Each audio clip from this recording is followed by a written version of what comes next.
நேரம் 6 மணி. இலங்கை ஒலிபரப்பு கூட்டுத்தாபனம் செய்திகள். செய்தி ஆசிரியர் பிரியதர்ஷினி செல்வத்துறை. வாசிப்பவர் AM தாஜ்.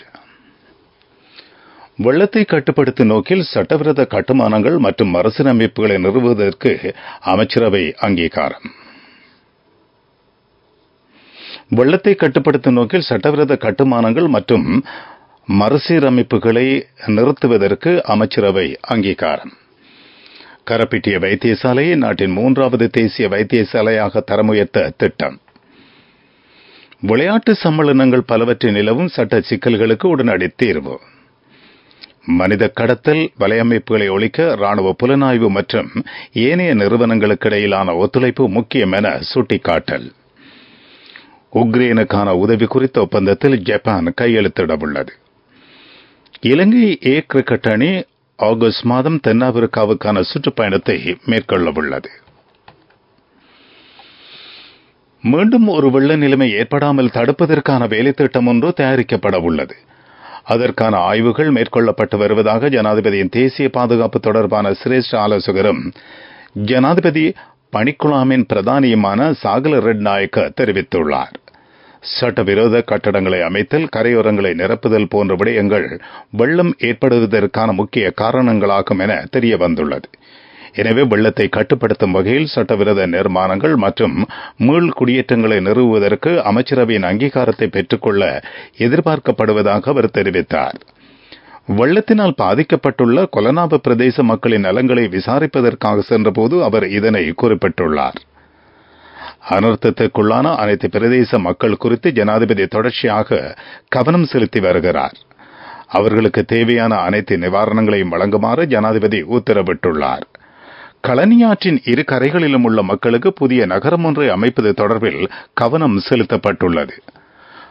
வைத்தியசாலைகள், பாடசாலைகள், குடியிருப்புகள் உள்ளிட்ட அனைத்து வசதிகளுடன் குறித்த நகரத்தை உருவாக்க எதிர்பார்க்கப்படுகிறது.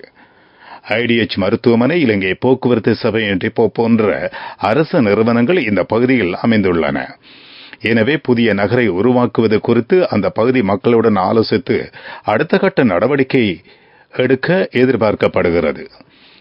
அனைவரது இணக்கப்பாட்டுடன் முறையான வேலை திட்டத்தை நடைமுறைப்படுத்துவதே நோக்கமாகும் என தேசிய பாதுகாப்பு தொடர்பான சிரேஷ்ட ஆலோசகரும் ஜனாதிபதி பணிக்குழாமின் பிரதானியுமான சாகல ரெட்நாயக்க மேலும் குறிப்பிட்டுள்ளார்.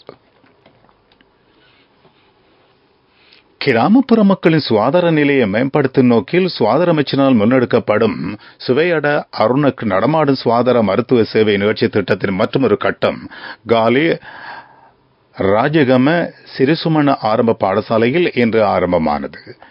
விசேட வைத்தியர்கள், தாதியர் உள்ளிட்ட குழுவினரின் பங்கேற்புடன் நடத்தப்படும் குறித்த மருத்துவ கிளினிக் பல சுகாதார சேவைகளுடன் கூடியது. நாட்பட்ட நோயாளர்கள் உள்ளிட்ட பல நோயாளர்கள் கண்டறியப்பட்டு மேலதிக சிகிச்சைகளுக்காக வைத்தியசாலைகளுக்கு அனுப்புவது இதன் எதிர்பார்ப்பாகும். இன்றைய நிகழ்ச்சியில் இணைந்து கொண்ட அமைச்சர் டாக்டர் ரமேஷ் பத்திரன இவ்வாறான மருத்துவ சேவைகளின் ஊடாக ஆரோக்கியமானவர்களை உருவாக்க எதிர்பார்க்கப்படுவதாக தெரிவித்தார். இது ஒரு சமூக பாதுகாப்பு திட்டமாகும். எதிர்காலத்தில் நாடளாவிய ரீதியில் அனைத்து பகுதிகளிலும் காலி மாவட்டத்தை உள்ளடக்கிய வகையிலும் நடமாடும் சுகாதார வைத்தியசாலைகளை நடத்த திட்டமிடப்பட்டுள்ளது. கரப்பிட்டிய வைத்தியசாலை பெருமளவு பணம் செலவழித்து அபிவிருத்தி செய்யப்படுகிறது. நாட்டின் 3வது தேசிய வைத்தியசாலையாக இதனை தரமுயர்த்த திட்டமிட்டுள்ளதாக அமைச்சர் குறிப்பிட்டார். இது தொடர்பான நடவடிக்கைகள் எதிர்காலத்தில் மேற்கொள்ளப்பட உள்ளன. கராப்பிட்டிய வைத்தியசாலையின் பேராசிரியர் பிரிவு விரைவில் திறக்கப்பட உள்ளது. இதேவேளை காலி மாவட்டத்தில் உள்ள அனைத்து நீதிமன்றங்களும் இம்மாதம் பெலிஹா புதிய நீதிமன்ற வளாகத்துக்கு மாற்றப்படும் என்றும் அமைச்சர் தெரிவித்துள்ளார். நீங்கள் கேட்டுக்கொண்டிருப்பது இலங்கை ஒலிபரப்பு கூட்டுத்தாபனத்தின் செய்திகள்.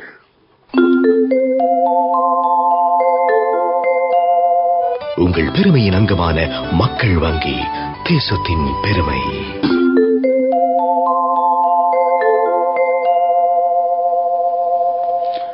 விளையாட்டு சம்மேளனங்கள் பலவற்றில் உள்ள சட்ட சிக்கல்கள் விரைவில் தீர்க்கப்படும் என்று ராஜாங்க அமைச்சர் ரோஹண திசாநாயக்க தெரிவித்துள்ளார். அதனூடாக விளையாட்டில் புதிய சகாப்தத்தை உருவாக்குவதே நோக்கமாகும். கொழும்பில் நேற்று இடம்பெற்ற ஊடகவியலாளர் சந்திப்பில் கலந்து கொண்ட போது அவர் இதனை தெரிவித்தார். இலங்கை சைக்கிள் ஓட்ட சம்மேளனம், இலங்கை ரக்பி சம்மேளனம், இலங்கை ஆட்டோமொபைல் சம்மேளனம் மற்றும் இலங்கை வலப்பந்தாட்ட சம்மேளனம் ஆகியன கடந்த மே மாதம் 31ஆம் தேதிக்கு முன்னர் புதுப்பிக்கப்படவில்லை. இதனால் இக்கட்டான சூழ்நிலை ஏற்பட்டுள்ளதாக ராஜாங்க அமைச்சர் சுட்டிக்காட்டியுள்ளார். அந்த நிலைமையை தீர்க்க நடவடிக்கை எடுக்குமாறு அமைச்சர் விளையாட்டு பணிப்பாளர் நாயகத்துக்கு விசேட வர்த்தமானி ஒன்றின் மூலம் அதிகாரம் வழங்கியுள்ளார். மேலும் 3 விளையாட்டுப் போட்டிகள் சார்பில் தாக்கல் செய்யப்பட்ட மனு மீதான விசாரணை நீதிமன்றத்தில் நடைபெற்று வருகிறது. இந்த பிரச்சினைக்கு விரைவில் தீர்வு காண்பதே இதன் நோக்கமாகும். கடந்த வரவு செலவு திட்டத்தில் பாடசாலை கிரிக்கெட் அபிவிருத்திற்காக 1.5 பில்லியன் ரூபாவை ஜனாதிபதி ஒதுக்கீடு செய்தார். அதன்படி பாடசாலை கிரிக்கெட் சங்கத்துடன் இணைந்து பாடசாலை கிரிக்கெட் விளையாட்டை புதிய பாதையில் வழிநடத்தும் வேலை திட்டம் அமல்படுத்தப்படுவதாக ராஜாங்க அமைச்சர் மேலும் குறிப்பிட்டுள்ளார். மனித கடத்தல் வலையமைப்புகளை கண்டறிந்து அவற்றை ஒழிப்பதற்கு ராணுவ புலனாய்வு பிரிவினருக்கும் ஏனைய நிறுவனங்களுக்கும் இடையிலான ஒத்துழைப்பு மிகவும் முக்கியமானது என பாதுகாப்பு செயலாளர் ஜெனரல் கமல் குணரத்ன தெரிவித்துள்ளார். தொடர் கண்காணிப்பு மற்றும் உளவுத்துறையின் பகிர்வு ஆகியவற்றை இந்த கடத்தல்காரர்களுக்கு எதிரான நடவடிக்கையில் தாக்கம் செலுத்தும். பாதுகாப்பு செயலாளரும் ஆட்கடத்தலுக்கு எதிரான தேசிய செயலணியின் தலைவருமான ஜெனரல் கமல் குணரத்ன இதனை தெரிவித்துள்ளார்.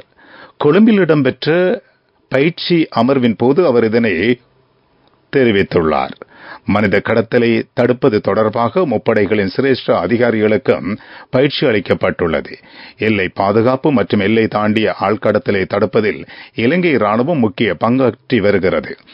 மனித கடத்தலினால் பாதிக்கப்பட்டவர்களின் புனர்வாழ்வு மற்றும் மீள் ஒருங்கிணைப்பு வேலை திட்டத்திற்கு ராணுவத்திடமிருந்து கிடைத்த ஆதரவு பாராட்டப்பட வேண்டிய விடயமாகும் என்றும் அவர் மேலும் குறிப்பிட்டுள்ளார்.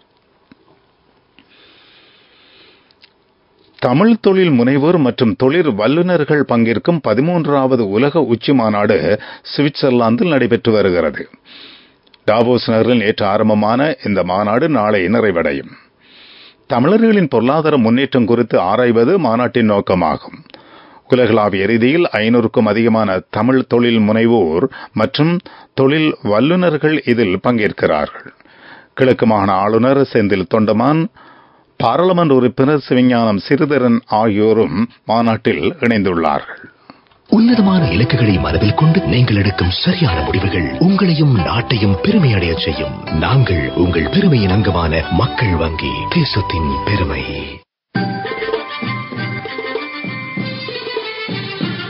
பிரதான செய்தி வழங்குவோர் ஒவ்வொரு வீட்டிலும் இருக்க வேண்டிய வீட்டு வைத்தியர் சித்தாலேப.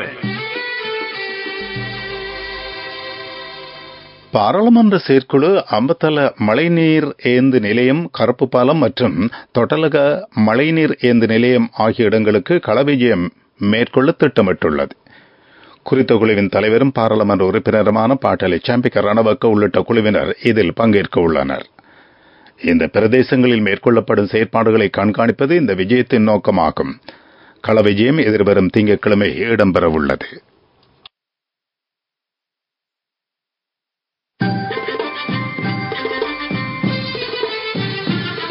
பிரதான செய்தி வழங்கியோர் ஒவ்வொரு வீட்டிலும் இருக்க வேண்டிய வீட்டு வைத்தியர் சித்தாலேப.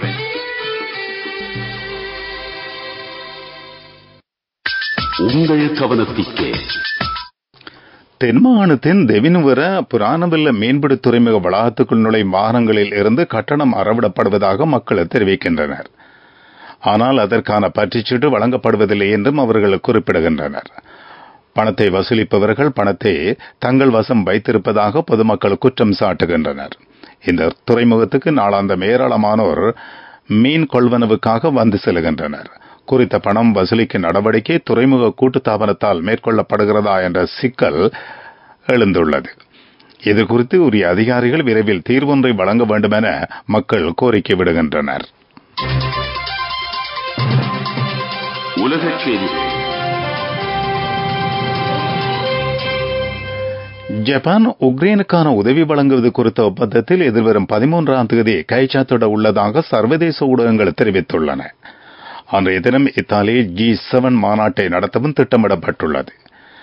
ஜப்பான் சார்பில் பிரதமர் பொமியோ கிஷிடாவும் உக்ரைன் சார்பில் ஜனாதிபதி விளாடிமிர் செலன்ஸ்கியும் இந்த ஒப்பந்தத்தில் கைச்சாத்திடவுள்ளார்.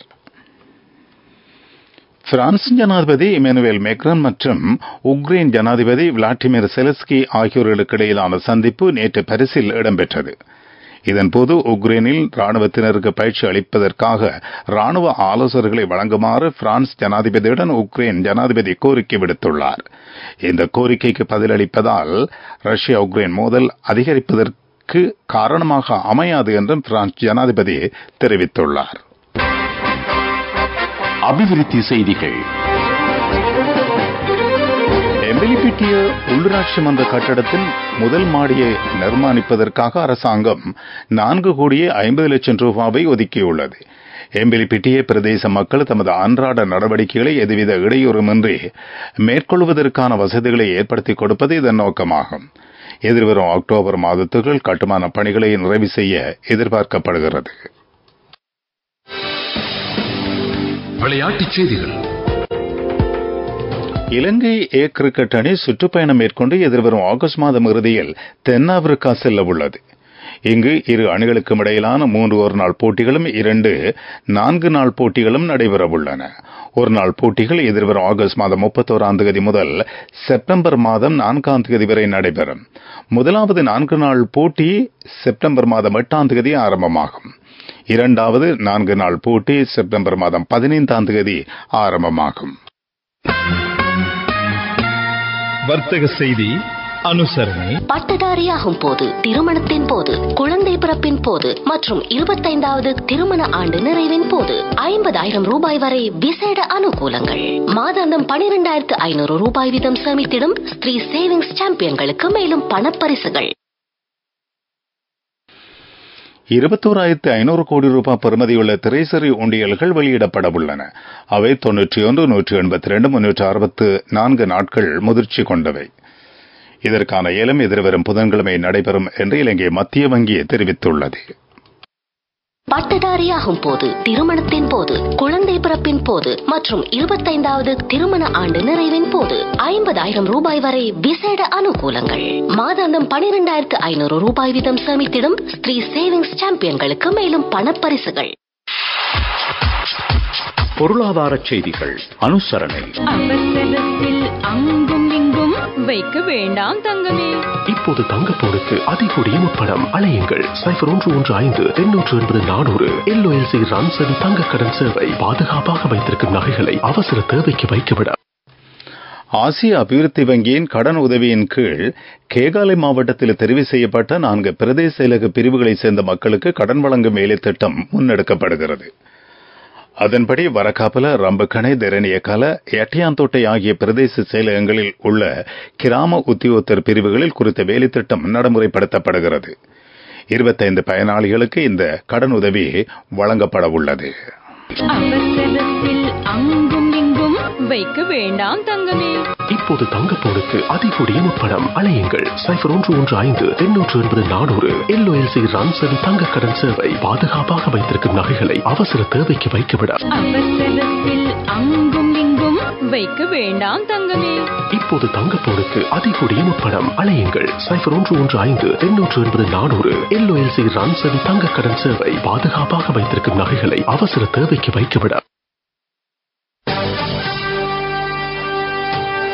காலநிலை அறிக்கை. நாட்டின் தென் மேல் பகுதியில் நிலவும் மழையுடன் கூடிய காலநிலை இன்று முதல் ஓரளவு அதிகரிக்கும் என எதிர்பார்க்கப்படுவதாக வளிமண்டலவியல் திணைக்களம் அறிவித்துள்ளது. மேல் சப்ரகமுவ, வடமேல் தென் மாகாணங்களிலும் கண்டி, நுவரெலியா ஆகிய மாவட்டங்களிலும் அவ்வப்போது மழை பெய்யக்கூடும்.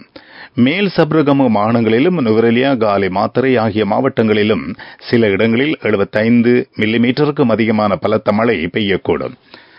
வடக்கு வடமத்திய மாகாணங்களிலும் மாத்தளை மாவட்டத்திலும் பல இடங்களில் லேசான மழை பெய்யலாம். ஊவா மாகாணத்திலும் அம்பாறை, மட்டக்களப்பு ஆகிய மாவட்டங்களிலும் சில இடங்களில் மாலை அல்லது இரவில் மழை அல்லது இடியுடன் கூடிய மழை பெய்யக்கூடிய சாத்தியம் காணப்படுகிறது. வடக்கு வடமத்திய வடமேல் மாகாணங்களிலும் திருகோணமலை, ஹம்மாந்தோட்டை, மொர்ராகலை ஆகிய மாவட்டத்திலும்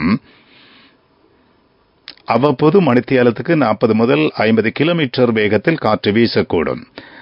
இடியுடன் கூடிய மழையின் போது தற்காலிகமாக பலத்த காற்றும் வீசக்கூடும் என திணைக்களம் தெரிவித்துள்ளது. மீண்டும் தலைப்புச் செய்திகள். வெள்ளத்தை கட்டுப்படுத்தும் நோக்கில் சட்டவிரோத கட்டுமானங்கள் மற்றும் மறுசீரமைப்புகளை நிறுத்துவதற்கான அமைச்சரவை அங்கீகாரம். கராபிட்டிய வைத்தியசாலையை நாட்டின் 3வது தேசிய வைத்தியசாலையாக தரம் உயர்த்த திட்டம். விளையாட்டு சம்மேளனங்கள் பலவற்றின் நிலவும் சட்ட சிக்கல்களுக்கு உடனடி தீர்வு. மனித ஆள் கடத்தல் வலையமைப்புகளை ஒழிக்க ராணுவ புலனாய்வு மற்றும் ஏனைய நிறுவனங்களுக்கு இடையிலான ஒத்துழைப்பு முக்கியம் என சுட்டிக்காட்டல். உக்ரைனுக்கான உதவி குறித்த ஒப்பந்தத்தில் ஜப்பான் கைச்சாத்திட உள்ளது. இலங்கை கிரிக்கெட் அணி ஆகஸ்ட் மாதம் தென்னாப்பிரிக்கான சுற்றுப்பயணத்தை மேற்கொள்ள உள்ளது. இத்துடன் செய்திகள் முடிவடைந்தன. எமது அடுத்த பிரதான செய்தி இரவு 9 மணிக்கு.